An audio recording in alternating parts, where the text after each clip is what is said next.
Good morning and welcome to the Leadership and Insurance Podcast. I'm your host, Alex Bonds, and I'm very lucky today to be joined by Matt from Sønr. Matt. Alex, I'm the lucky one. How are you doing? I'm all right. So it's always going to be harder doing people with your friends with. So this is, I'm going to apologise ahead of time for any professionalism that slips, but we're going to try our best. So Matt, really glad to have you on. We've known each other a little while now. I think we've got to know each other better over ITI. Less said about that, the better. But wanted to talk about Sønr, because Sønr is the reason that you're in the Insurtech space. It's the reason that I know you, and it's a piece of content that we look into a lot on some of the stuff that we distribute. But for the folks at home that don't know who Sønr are and what you guys do, it'd be great if you could introduce the business and what it is you're trying to achieve. Sure. So yeah, first of all, thanks for having us on. It's great fun. I've been a long-time fan of this stuff. So so Sønr. So for those who don't know, and for those who do, so we position ourselves as a market intelligence business. So we track millions of companies around the world to better understand how markets are changing and who those companies are driving change. And with that intelligence, we serve it up through a platform business. So it's a SaaS business, a subscription business. So we have clients all over the world, from RJAX in the States to Tokio Marine in Japan, and naturally being a UK head office business, we have a large European contingent of Generales and Alliances and Munich Re's, etc., who access that information through the platform. And as well as that, we have a services business. So we help clients extract value from the insight that we provide. So that might be deeper dives into the market that they're focused upon, or it might be looking at key business problems and taking that through to validated POC opportunities. Sure. So it's a really interesting space, but the core of the value we bring is a data-led, quantifiable insight to strategic direction. And so you're ultimately going to be getting better results from your transformation or innovation activity from the information that we house. Sure, amazing. And thanks. But I mean, it's a huge value add, because I think one of the challenges that, even us as a business, so we're always looking at innovation and change in the insurance industry, new trends within Insurtech, because we have to get ahead from a talent perspective. Sure. We need to know what the talent demands are going to be. It's hard because the scale of it's global industry, and kind of there's micro incremental changes and there's big huge shifts. So it's kind of like keeping track of that, particularly in a kind of analytical and data driven way, is very challenging. Less so if you have data, right? Yes. It's really difficult if you don't have data, and that's why so I was the kind of the founding story or part of it was me prior to the world of Sønr getting asked, who's the next Airbnb, or who's the next Uber, or who's the next, and simply not, even though I was a strategist in a kind of big innovation company, I didn't have the answer to that. Right. So I went in hunt of that answer, because everyone has an opinion, right? All the strategists out there and all those people who, and it's almost that kind of like Christmas, January, here's the trends that we see for the next year taking place. Everyone has an opinion.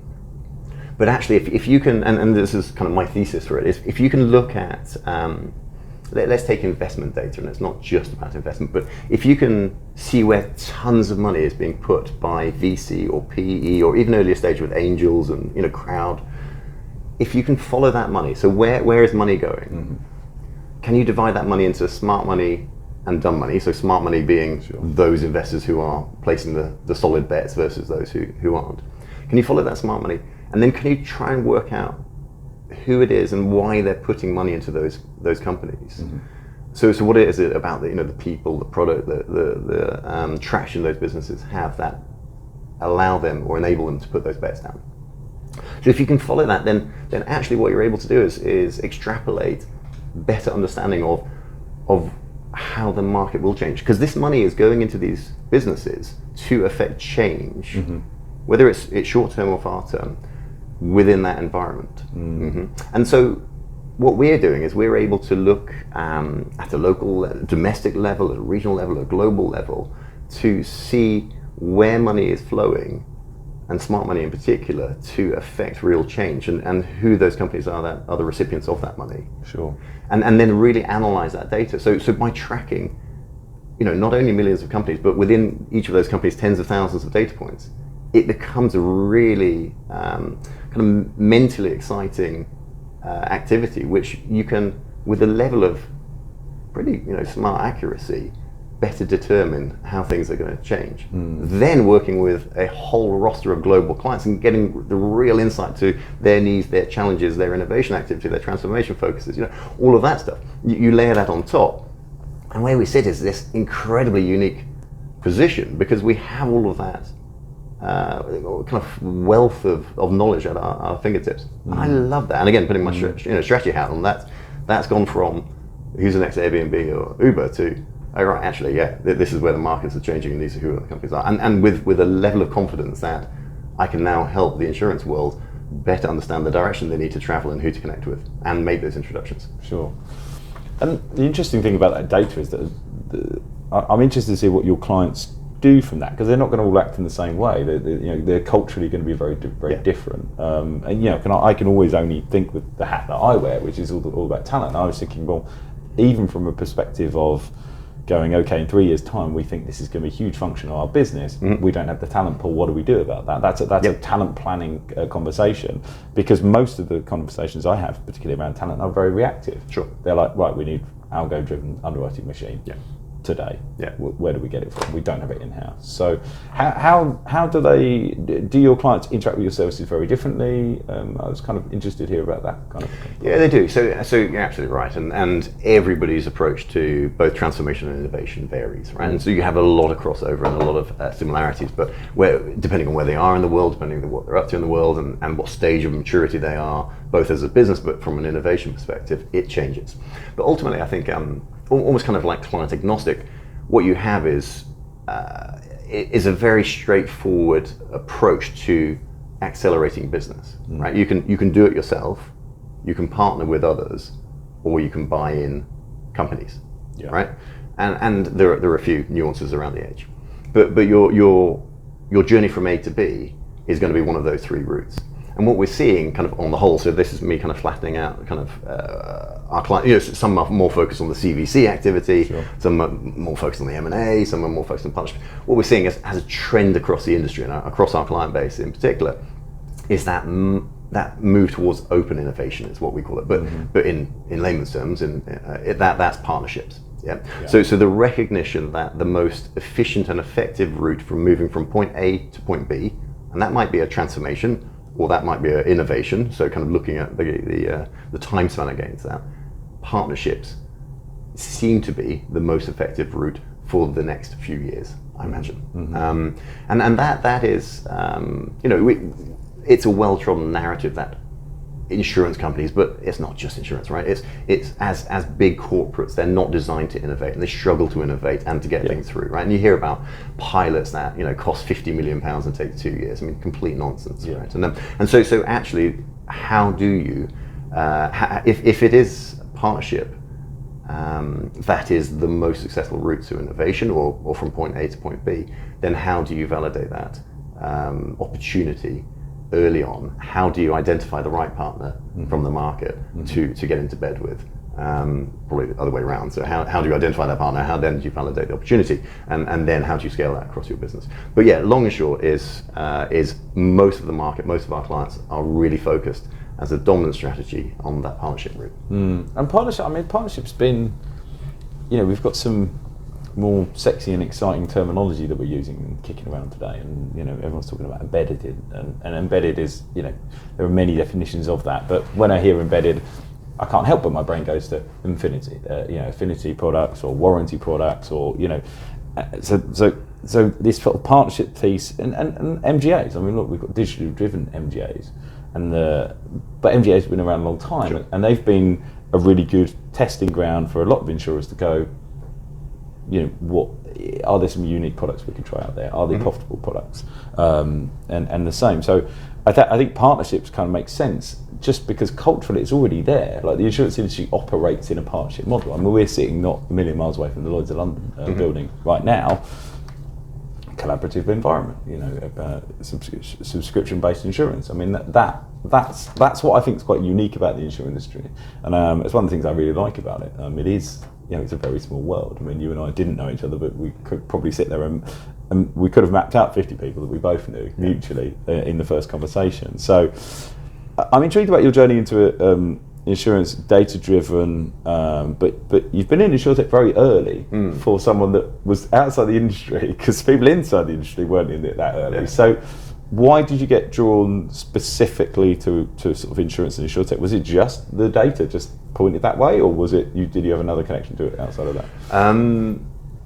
Yeah, I mean, I'd like a better story than the one I'm going to give you. So I used to run an innovation company, right? Yes. So in my early 20s, set up a business that went beautifully. It was the right time, right place, employed incredibly smart people around me, and it was the perfect sort of .com time. Right. We had a global roster of amazing clients, including some insurance companies, right? But that was a very small part of the exposure that we had in the kind of the business landscape. So after the kind of agency world and taking some time out to go snowboarding and doing all those really important things you do in a kind of early 30s kind of stage in life, getting divorced, those things, and so really where I was at is kind of advising various companies on innovation, because that was kind of my bread and butter, kind of building new products, new services, new ventures. And what I realized, and this is kind of goes back to the getting asked who's the next Airbnb or who's the next Uber or whatever is I didn't have the knowledge around the startup space that I wanted to have, right? And in part because at the time when I set up my business, entrepreneur wasn't a badge of pride and honor, and being a startup founder, there's 1,000 CEOs probably in within 100 meters of where we're sitting, right? Yeah. And at the time, it just wasn't quite celebrated as it is today, and there weren't simply as many businesses getting spun up overnight as we see today. But I made it my job, as so personally I was getting involved in like angel investing and looking at that kind of startup market. I was still very interested in the ecosystem. I was advising these big and small companies as their kind of strategist or digital strategist, but very much focused on the innovation space. And so I made it my job to get a little bit closer to all of this. And so I started to have pretty massive imposter syndrome, starting a business with all the confidence in the world as a 20-something-year-old, then getting a little bit sort of more grey hair to me. People thinking maybe that I knew more than I possibly did. I had some very strong opinions, which I was able to deliver with less confidence as I got older. Yeah. And then actually needing to get some kind of quant-based data to support kind of the direction I wanted to head. And so I started building a little team without kind of really thinking about it, going back to that thesis, can we pull in and aggregate data on companies to better inform me as to where I think markets are going. So we started buying in tons of data, like importing the whole of Crunchbase, or I don't know, looking at what are now competitors like CB Insights or PitchBook, and as well as that, kind of building tools to go and scrape kind of filings and announcements and press releases and websites and slowly bringing this data together. And suddenly we sat on this intelligence of like, wow, we now know a lot. But we still weren't a company, right? This is before Sønr, and we were like, what do we do with this? And I was advising a company which were looking at a piece of innovation and looking to pay £1 million for a supplier to do this. And I was like, well, you could just go and buy those two guys around the corner in Holborn. You give them £100,000 each. They're like pretty much teenagers who developed some tech in their bedroom, and they did. And so this is the board of a very big like PLC, and I'm like, okay, so now I've rebuilt the confidence that maybe I'd lost over my snowboarding period, and realizing that actually this data-led kind of strategic approach had some value, and they bought that. So like £250,000, and 3 months later they had a new piece of technology in their business which did 95% of everything they needed. Rather than the million. So I was sitting on this data and then thinking, well, actually, it's probably time I got back into the real world, spun up another business. It seems to have value. If it has value for them, and they were a grocers. I mean, random, right? But a previous client of ours, so I had those connections. So for me, it was then what industries am I going to focus on? And those industries that I thought were somewhat behind the curve, that needed to accelerate, but also that had a level of kind of commercial viability for me to build a business within. So I looked at banking, I looked at healthcare, and I looked at insurance. And what we did is we had, one of the team was a graduate, he'd got his first from such and such, and just a really smart cookie. But for 3 weeks, he just sat on the data that we had already accumulated, and he spun up a report for here's the world of banking, here's what's going on, and here are a few startups that you should be paying attention to. And we're talking like 5+ years ago. Mm-hmm. Here's the world of healthcare, and here's the world of insurance. Yeah, so a 30-page report on how the world is changing. What we did is we just stuck that out on socials, right? We put that out on LinkedIn, and we put that out on Twitter, and we put a couple £100 behind it, and we just said, right, whichever gets the downloads, then we're going to go and focus on that industry. And that was it. So as an entrepreneur, I know that we need to focus on a vertical, and that's where we'll test from an MVP perspective and potentially spin out beyond there. And healthcare was pretty good. Banking went pretty nuts, a few thousand downloads, and then insurance just went like wildfire, really? Right? The amount, but it was the people who were downloading it, and we were getting inbounds from CEOs of very big insurance companies, who were requesting face-to-face meetings, and if you wouldn't mind not telling the team you're meeting with me, type, because they needed to get ahead of stuff themselves. That's fascinating for me. So we had, and from that small exercise, we had a £250,000 account, like straight off with a health insurance company, and it's like, okay, and it was just something there, right? And so we stuck to kind of what we're thinking, and then we just doubled down in the world of insurance. And so right now we are solely focused on the world of insurance, even though the data that we track, importantly, is global and across industries. We only focus on the world of insurance in terms of our clients and who we help. Well, that's the challenge now, isn't it? I mean, even from our perspective, we look at insurance, we look at Insurtech, but when you sort of combine those two worlds, you start to say, well, where do I stop collecting data, right? Because I was working recently with a climate company, I was working with a cybersecurity company, all because essentially their distribution model is via insurance. So they're selling into the insurance industry. We're sitting there, and with my insurance hat, I'm calling them Insurtech. They probably wouldn't call themselves an Insurtech, probably from a valuation perspective, yes, particularly at the moment. But where do you guys draw the line in kind of what you look at, or do you look at as wide a kind of palette of things as possible? So the latter. Yeah. So we have two focuses, right? So Insurtech in terms of the definition. So I'm a big fan of Andrew Johnson's quarterly report that he does for Gallagher Re, and he puts out, and it's kind of the market standard, the definition around 10 billion was invested into, and it's Insurtech, right? And it's a definition of Insurtech. Equally, we look at the same data, and then we go beyond that. Yeah. So for us, it's about any startup, any scale up that is truly affecting change across insurance. Sure. Yeah. So whether it's a cyber business or it's a great example recently was the guys who am I thinking? Baltec. Yeah. Big global embedded player. Back to your earlier point.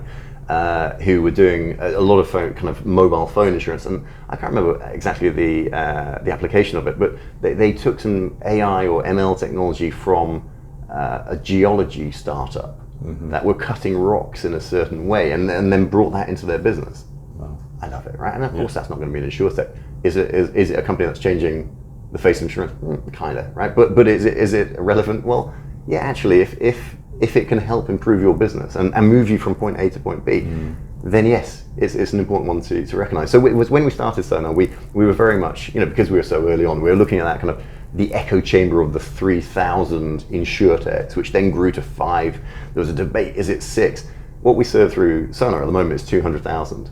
And that's grown. Every client that we have on board, they might be looking at ESG over there, they might be looking at glucose monitoring over there. Actually, we need something for AI and claims motoring over here. And it's like, and suddenly this world of Insurtech broadens. And that's because insurance as a whole is so incredibly broad, right? Yeah. So It reminds me of a conversation I had, about the time you were, probably going back sadly further than that, but about the time that you were launching the business, data analytics and data science, this is like, it was the absolute further for talent, and a lot of people were talking about their first, chief data science officer, and I remember talking to a business, and they said, we kind of know our insurance data really, really well, but what we're not tracking is, and they used the example of precious metals. Like, we don't know the precious metal prices all the time, up to date.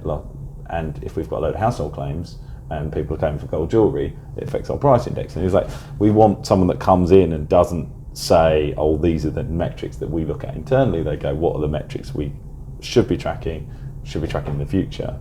And that's I think that's the biggest challenge from an Insurtech perspective, is that, you know, where do you draw the line, because it's so broad in its reach and application, and therefore the kind of data you track.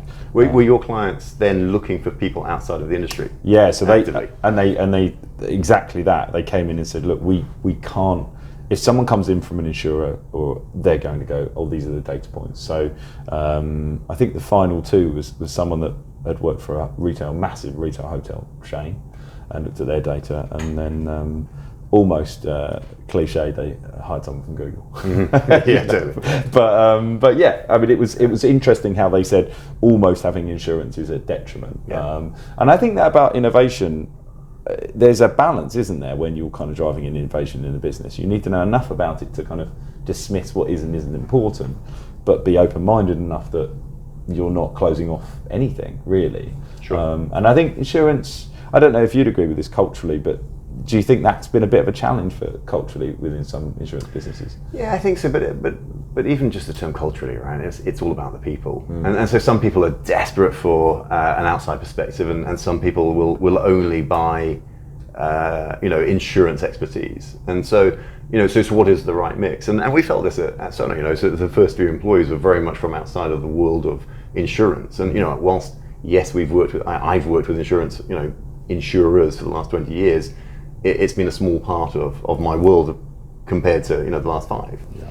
And so it's been really important that I start now bringing in that sort of domain expertise, and it improves our skill set for sure, because you really can get into under the skin of the industry and the challenges in particular, because really all we're looking to do is help move the dial right from A to B, and again, whether that's short term, long term, and if we're truly going to transform or innovate, then we have to understand what the problem is, and then line it up with a true understanding of what the solution could be. Yeah, and so for us, that domain expertise is important, but equally that broader perspective. You talk about we regularly talk about kind of the regulatory environment, and actually understanding that it's something that we love to talk about within insurance, but lots of other industries have crazy regulatory environments, right? Which are as if not tougher than the world of insurance, but because we're in this, often we're in this bubble of Insurtech. Then we sometimes forget to look more broadly, and I think it's really healthy for us all to do that. And so we make it a big thing. So sometimes we immerse our clients in other worlds, right? So literally taking them out to, maybe pre-COVID, taking them out to Silicon Valley, or to China, or to Israel, or to India even. And kind of, it's really important that's not only Insurtechs that we go and meet out there, right? So it might be the Alibabas of the world, to better understand how they've push their claims handling to an automated kind of voice recognition, or and using AI in call centers, whatever it is, right? It's there's a lot of innovation taking place out there that can be moved into our industry, and let's not be too narrow and myopic in our outlook. Yeah. So Matt, another thing I wanted to talk to you about was Insurtech 100. So because I suppose it's an offshoot, it's a service that you collaborate on, or it's it's a content piece, a collaboration piece, in as much as we have judges who work with us to help refine a long list into a short list. Fine, but I suppose just so I don't just talk about Insurtech 100, let's define it. What is it? Yeah, sure. So it's our flagship content, right? So and maybe sort of the backstory is we are a platform and services business that is a few years old, an early stage company. How on earth do we get people to hear about us? Yeah. Right? So we sit on this amazing data. People who know about us love us. People who don't know about us have never heard of us, right? So it's just like, right, great, okay. And so how can we get our voice out there? So I write a newsletter, and we talk to about that. So every couple of weeks, a newsletter goes out. Equally, we've started creating more content pieces, right? So sometimes that's thought leadership. So we just published something with the Care Voice and Alchemy crew. We work with Yuri Paletto from the Open Embedded Observatory. And then we're creating kind of thought pieces and white papers that go out into market. Equally, the Insurtech 100 is our kind of flagship, right? And it's a celebration of the top 100 Insurtechs on a global basis. And it's really important to me, right? It's trying to say to the industry, there are companies that are driving change out there that you need to pay attention to, and they are all around the world. And so I mentioned Boltec earlier, right? So, they are a company that were in last year's Insurtech 100 for the very first time. And the reason for that was because they were brand new, right? So within a year of their business, they were valued over $1 billion. Yeah. That's insane, right? So a company out of Singapore, working globally, an embedded player that are just scaling beyond anything that you've seen out there. They were ranked, I don't know, in the 30s, maybe in the 40s. And I'm quite sure they will be featuring more highly this year because they've had a phenomenal year. So for us, it's about opening the window into the world of Insurtech. And bearing in mind, we're talking about 100 companies where just earlier I was talking about we're tracking 200,000 that we think are relevant to the world of insurance, right? So it's a small fraction. So it's a tease, from our perspective. But equally, I think it's really important that we're trying to drive change across the industry. And the Insurtech 100 is a real positioning piece for us, saying, look at these incredible companies. You can't but see some of those businesses as potential partners for your own company that you could work with, that you could move from point A to point B even quicker. So have a read, get hold of it. And so the collaboration piece in a sense is we partner up. We have a sponsor of the Insurtech 100 is EY. Yeah. And so they come on board, and so we create a long list of 150 companies, and we use a technology that we've created called the Sønr index. So that is it's a propensity modeling technology. So it's like, how likely do we think a company is to be successful, right? So you're a startup, I'm a startup. How likely do we think your startup is to be successful versus mine, right? And then it'll help our clients identify who they want to partner with. Because actually I might be more successful than you, or vice versa, right? So we use the Sønr index to create a long list of 150 companies. That then goes through a judging panel of leading C-suiters from around the world, from big incumbents, so the carriers, the reinsurers, the brokers, VCs, etc., from this ecosystem. And that then helps us qualify and curate a 100 that is ranked. Yeah. And that then is analyzed by our team, worked on with the EY team. Then we kind of recognize trends and stuff that are within the industry. This is what I was talking about across the 100, and then we put that paper out to the world, and that's going to get published in October. Oh, exciting! It is exciting. I mean, it is for me. It's usually for me a shameless list of people I probably want to have on the podcast. Yeah, there you go. And it's also an ego piece for me, for ticking off the people I've already had on the podcast, and I'm like, but that's always been the emphasis of the podcast is kind of looking at something and going, is it interesting? Do I think it's going to change the industry? And that's why, we've had some very big Insurtechs on, but we've also had some really nascent ones, because I think, I've never heard that before.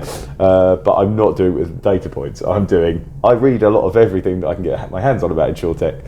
I haven't heard of that before. It's the figure in there. That's okay too, right? I mean, it's just like, we have a position and a viewpoint, but I think there are some incredibly just talented and just impressive people out there that are interesting and they're great to talk to, and whether they're going to run a great business or not, who knows?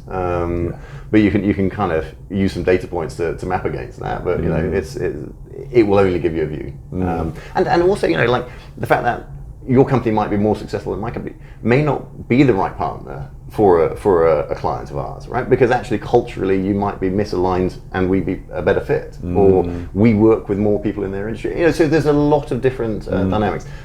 But what I would say is, like just purely from Insurtech 100 are the leading companies. We also publish a series which are the more emergent companies, which for me are even more exciting because it's the next generation coming through, right? And I love that.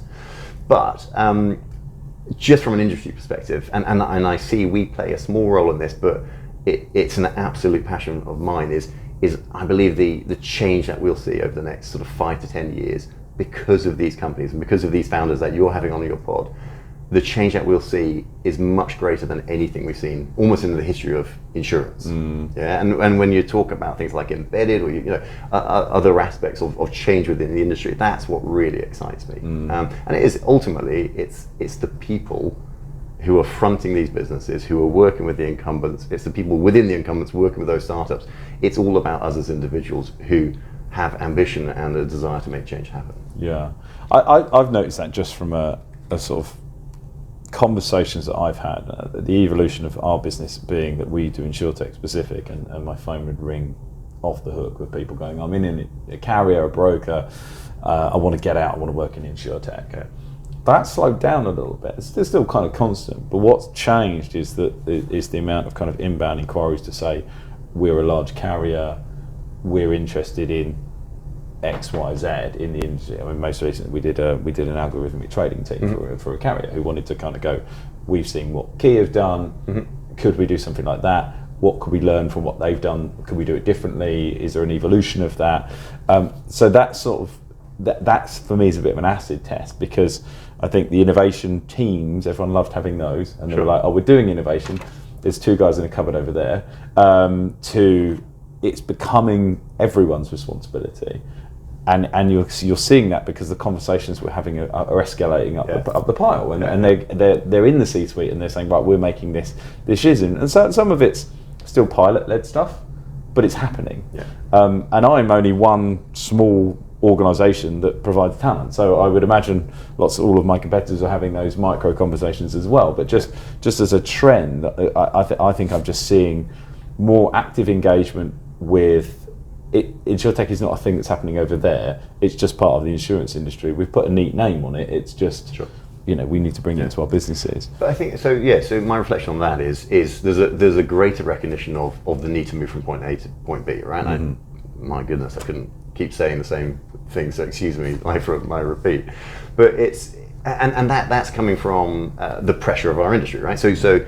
If we're looking kind of incumbent versus incumbent, if we're going to label them, but just like these companies that have been around for hundreds of years, some are innovating or even transforming their businesses in a very radical and an effective way, and in part because of the mistakes and the learning they've taken from setting up the two-man innovation theatre to whatever it is, right? Yeah. So they failed en route, but they now know what does and doesn't work, and they're doubling down on, and that might be the build, the partner, the acquire, the buy route, or it might be a combination of all three, and they're doubling down on that and moving forward. So that then leaves a gap between those who do and those who don't. And so how do these guys catch up, right? So they can either try and buy their way out of trouble, but whatever they're doing, they're copying the past artifact of whatever these guys are innovating, right? So these guys have moved on, and that separation will become greater and greater. Equally, then we have the big techs who are kind of coming into our industry, and then through embedded we've got then kind of retailers and banks and well, oh my god, right? So this whole kind of world it's now, if I'm an incumbent, it's not enough for me to look to you as another incumbent who was previously my competitor as to what you're doing from an innovation perspective. I need to look at right. So that's another aspect of Sønr and the data we're tracking. We know the connections and relationships between all the companies out there, right? And so it's not just the incumbents and how they're innovating and their playbooks of who they're partnering with and who they're acquiring. It's also how big tech, how the Amazons are changing the infrastructure, how the Revoluts of the world are stepping into insurance. But from a future driving perspective, I talk about kind of partnerships being a really important aspect of the market, but I'm very careful to say for the next few years, because I also see a lot of companies effectively changing their culture and enabling this new innovation to happen and be created in-house, right? And that's where you're talking about, the imitation of, businesses like Key, right? It's like, how do we set up a team that can do effectively what they are doing as a startup? So using Insurtech or innovators, maybe let's broaden it out, as inspiration for how they can affect change. What is B? Where's the strategy? Where's the direction need to be? And then how do they get there? Well, actually, still for many an important route is built, and maybe going forward, the partnerships thing will become the strategic pillar. Will become you build it in house. Yeah. Right. So actually, as we have, when I started my company, there weren't many startup founders. Now. When I was in my early 20s, entrepreneurship wasn't such a thing as it is today. Where do these entrepreneurs go? But actually, why wouldn't you want to work? If the Insurtech world isn't getting the valuations, there isn't quite the recruitment, yet there is a hunger and desire to innovate within these big corporates, and they're looking for external talent.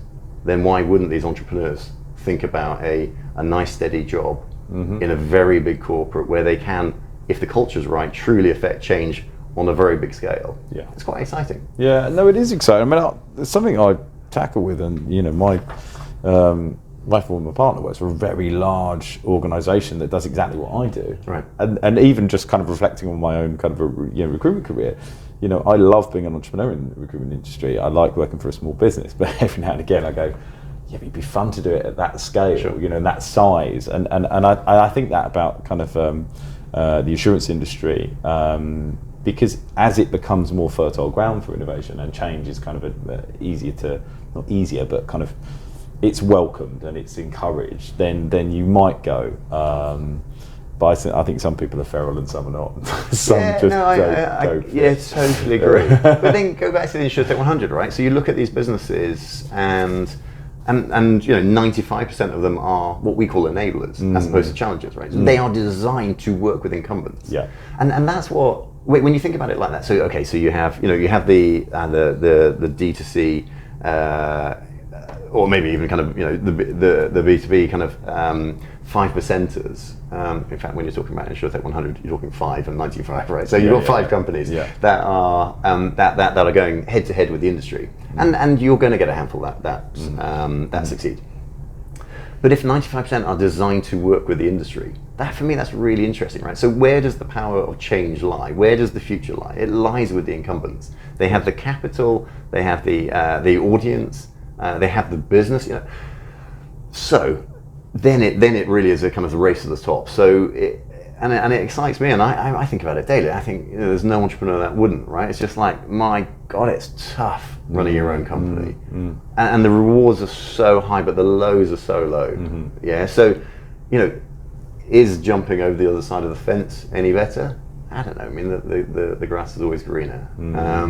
I've never been over that side. I've been an entrepreneur since I was 23, but it's like I can imagine I'd enjoy it for a few months and then probably get massively frustrated. But I'd like to give it a few months. But yeah, no, I totally hear you. I'll make it a few months before I got fired, probably.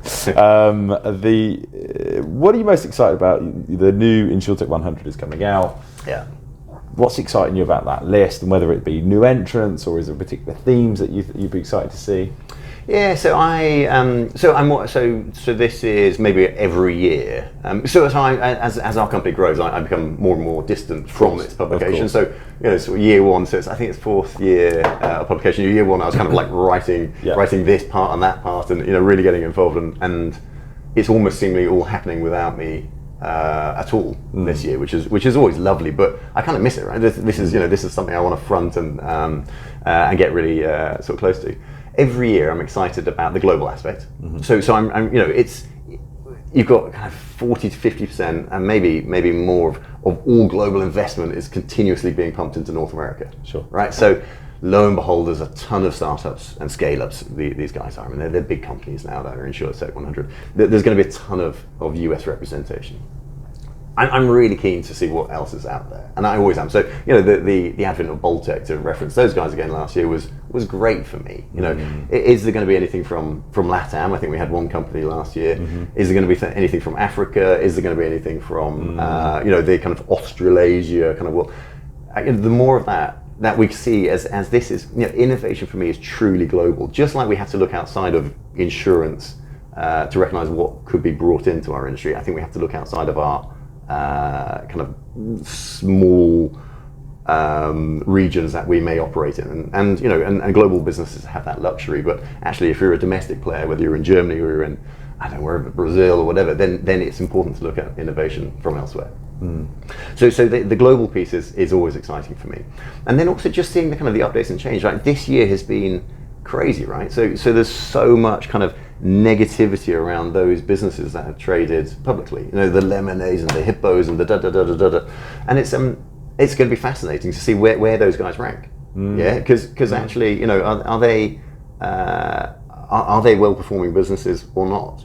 So the kind of the indexes would suggest that they're performing terribly, right? But that's also quite typical of the broader tech stock. right? It's not just Insurtech that's down. True. It's the broader industry, right? And so actually, how do those go? Sorry, where is the movement in that 100? And then this year we've also kind of broadened our judging panel. So I think we've got about 30 judges now, which are truly representative of the industry on a global basis. And I can't wait to see. So we're in the judging phase at the moment of recording this. And so when their results come in, which I think is the end of next week, and how they get, how this 100 stack up, and then so ZA-Tech, Zhong'an were a Chinese business, but again global, and they're kind of building their European operations at the moment. We're number one last year. Are they going to still be number one? Are they going to be in the top 5? They've had a fantastic year, but so have other businesses. Right? Anyway, so all of that and how that unfolds really excites me. Just as anybody from the industry looks forward to it, I do too, right? And I'm a complete nerd, and I'll sit down and I'll read all about it because I want to know, to the end. Whilst like you do, I speak to all these founders all the time, and it's great fun. But actually, the research and analysis that goes into these businesses to get them into the 100 is deep, and it's months worth of work. And I can't wait to see what the output is. So. Yeah, it's gonna be good. I will be nerding out and just reading it back to back. I wanted to touch on the power of networking. Did you want to talk about Tuesday? Yeah, let's talk about Tuesday. Let's talk about Tuesday. Because you're a man that has all these multiple streams, we have to explain what Tuesday is first, I think, and because that's where we sort of engaged a few times. So Tuesday was me going. I remember seeing it and going, "This is such a bloody brilliant idea," and I think I was quite rude about you saying, "I wish I'd done it myself." And then we started talking. But yeah, let's explain what Tuesday is and then why it's important.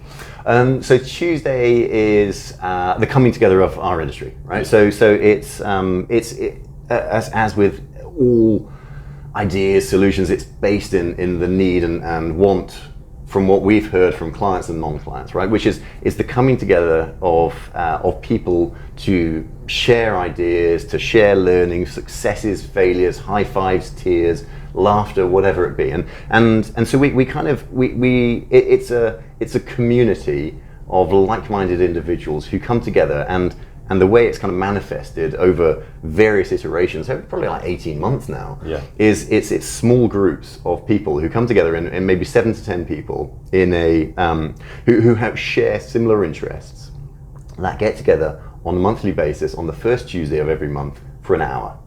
It's agendaless. It's relatively leaderless, although there is a group leader just simply to chair conversation and make sure that everybody's getting a voice and a turn. And really what we're looking to do is stimulate connections, but also collaborations that come from that. And it's completely, there's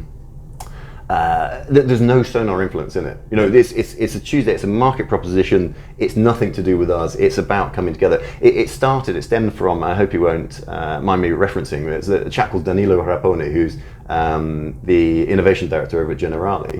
And just when we were, early stages of us chatting, I think we started working with them already, but he was just, he was saying that, he had a real desire to, and remembering it's kind of during COVID time, 18 months back, it was, a real desire to kind of better connect with people beyond us all rocking up to events, and maybe through serendipity you're sitting next to, the wonderful Alex, or you're, whatever it be, and it's like, is there a way that we can curate that a little bit stronger? And so it's a process. So it's jointuesday.com is the initiative that we've launched, and really it's still super embryonic. Once we have hundreds of people as part of this community already, I mean, no one knows about it. At least now people are hearing about Sønr, right? So Tuesday is kind of like much further behind, and then these people are, they go through a question set which just better understands who they are and what their interests are, who the people they would like to meet with.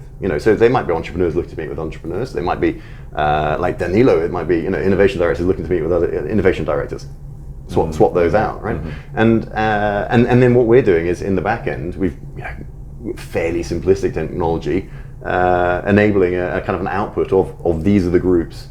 So it might be somebody in the States who's really keen on a global aspect, bringing them together with a European cohort of individuals, and what we're seeing is, whilst it's a really incestuous and connected industry, there are loads of people who actually don't know each other.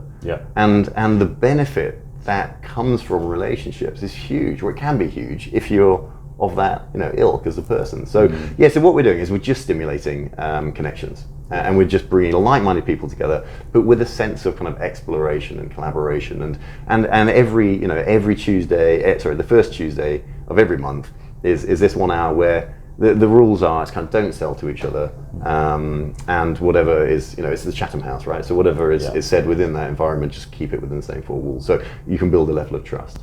After 6 months, you have the option for that group to change, or you stick with the same group. And randomly, I'm in a group with a bunch of people who I tested this out with at the very beginning, 18 months, and we're in the same group.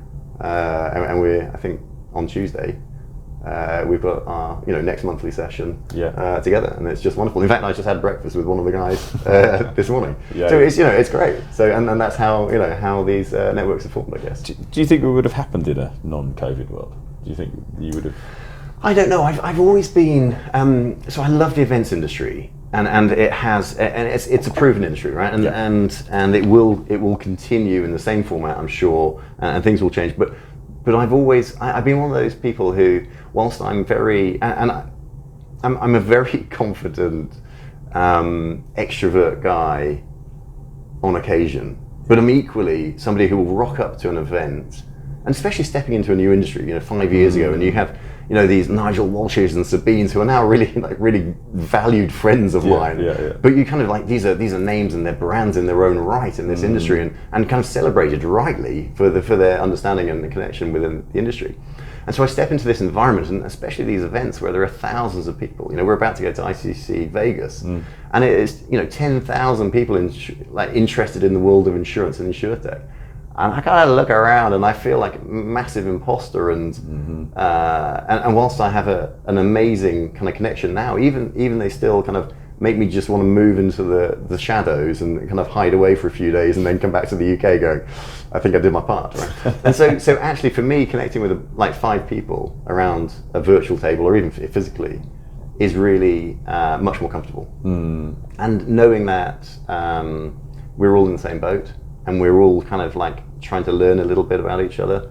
I think it's a really interesting model. Would it have happened in a non-COVID world? I probably wouldn't have made it happen. I think it was Danilo that sparked the interest in it for me.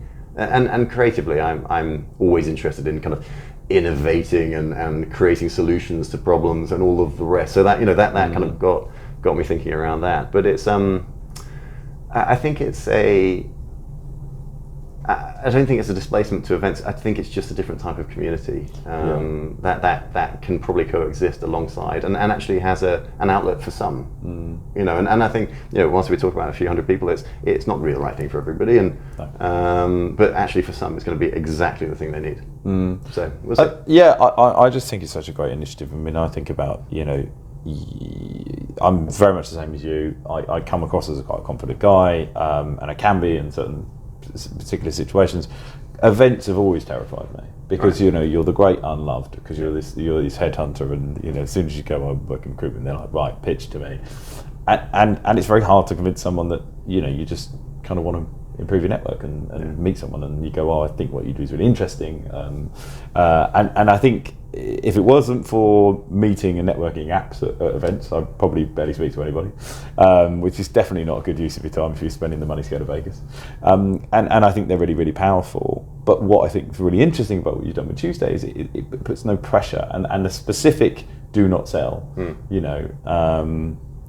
ironically probably leads to more kind of economically viable collaborations in the future, because you get to know this person, what they do, and that leaves you in a better position to say, down the line, we could work together on something, or we could get to know, and you take that even further, particularly in a COVID world where people are working more remotely now. I just think it's really important. I think it's really important from a human perspective to kind of have these people that you shoot the breeze with, because I think I shared with you that during lockdown, I did some training with a company called Hoxo, which is great marketing business in the recruitment industry.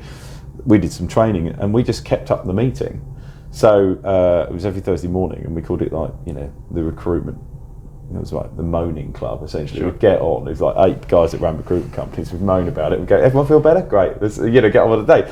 But it became really important, and I've kept in touch with a few of those guys, and I think it's important just to kind of those human connections.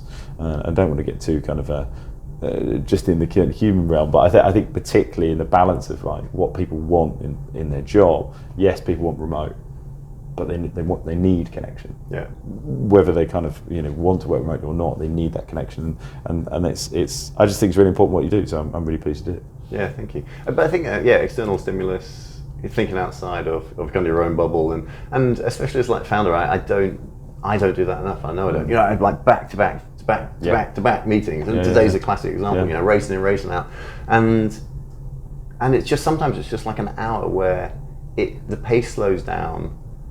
It's as I say, agendaless, where we kind of find our rhythm. But what I'm learning about is so much broader than kind of my own sort of mindset and my own bubble. It's like the importance of reading or listening to audiobooks, or it's getting external stimulus, but actually from your peers and from something someone relevant to your world. And so like this chap who I was having brekkie with today, it's just like I've come away just with 1,000 thoughts, and I would have never met him unless it was well, actually that's a lie. He's a good mate, but he just happened to be on Tuesday because he was our original cohort. But it's those kinds of relationships that really kind of plug into making us better as individuals. Yeah.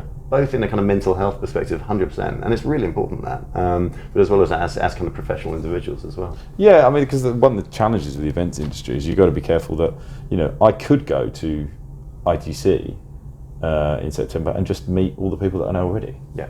And because a lot of those people I haven't met in person. I've met a lot of them at ITI in New York, but there's a lot of people, we do a lot of our work in the States, and there's a lot of people I won't have met face to face. So I could go around and doing that, and I obviously will.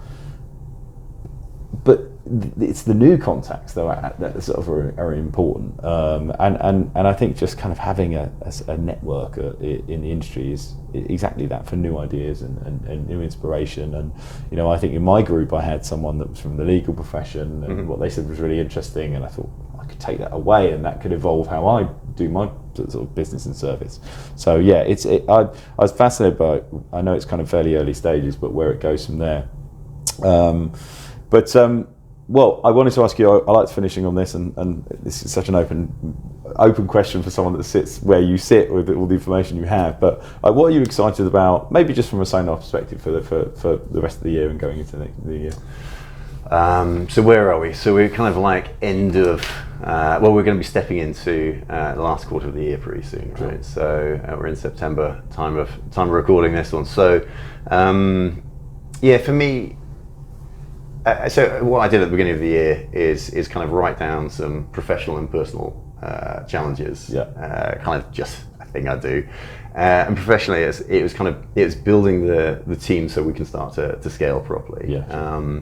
It was focusing on a certain level of revenue that we're well on track to target, and that's kind of the commercial head, and then it was making sure that our kind of products and services were absolutely kind of nailed down, and we spent a lot of time focused on that during kind of the COVID investment period, where maybe it's tougher to get clients, but actually drill down on kind of product and service, and make sure that they're right, fit for the market, and that we're listening and responding to that. So for me, where I'm excited by is next year, and it's just a year of growth. So we've almost doubled the team in the last 6 weeks, maybe 4 weeks. It's just nuts, right? So we're employing people seemingly left, right, and center, and they're really good and they're really senior people, which gives me space and freedom as CEO, which is really welcomed.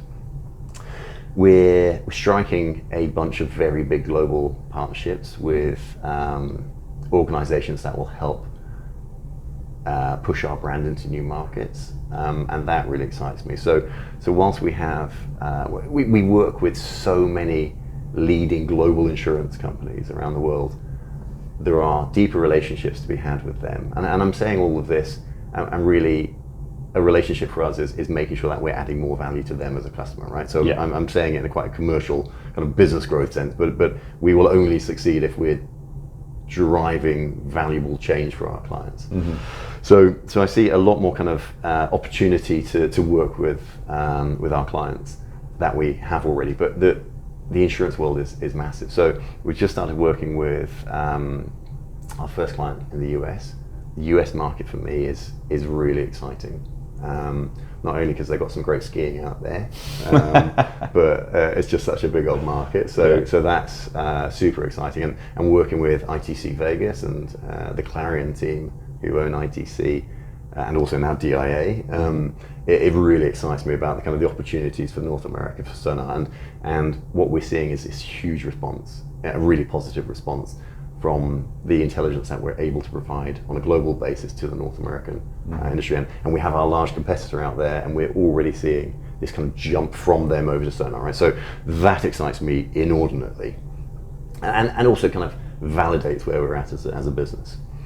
And Japan. And again, possibly even because the skiing is even better out there than elsewhere, but they have a big insurance industry. We work deeply with Tokyo Marine, a much loved client of ours, and I'm really excited by culturally. It's such a very different environment to anything that we're used to in the Western world, in terms of how they do business, but also how they do insurance and how they're set up to innovate. And actually, as a kind of a local market, the need for them to look globally. So lots of these big Japanese firms have their innovation labs on, in Silicon Valley, in Tel Aviv, and in London, etc. And then how do we as Sønr plug into adding value to them and helping them collaborate across these global units? And so having a wonderful case study in Tokyo Marine and knowing that we have a great relationship with them, can we build upon that and elsewhere in Japan? So we're heading out there in March next year, and we're looking currently at how do we build our team locally in the Japanese market? How do we build our team in the North American market? And before this, we were talking about North American salaries, right? And it's just like it's a big expense to pay. But actually, from that perspective, super interesting. And then for us as a business, right? We are beautifully placed, beautifully connected. We have an incredible set of global clients, but we're super early stage. So actually, how on earth are we going to scale?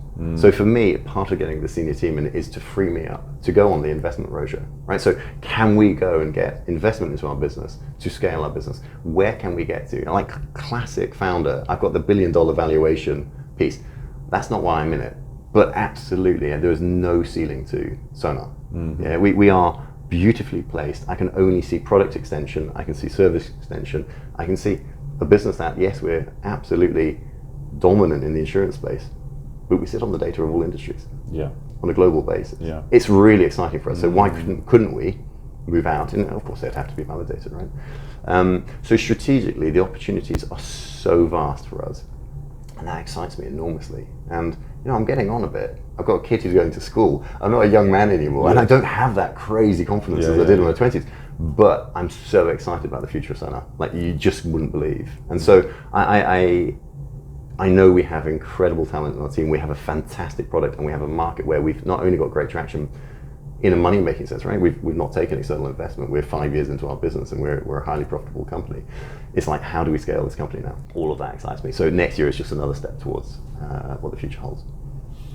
I want to be that enthusiastic in my summer for the year. It's but that's fantastic to hear. I'm really, really pleased we got to do this. I knew it was going to be a fun one. So, Matt, thank you so much for being a guest on the podcast. Loved it. Thanks, Alex. Thank you.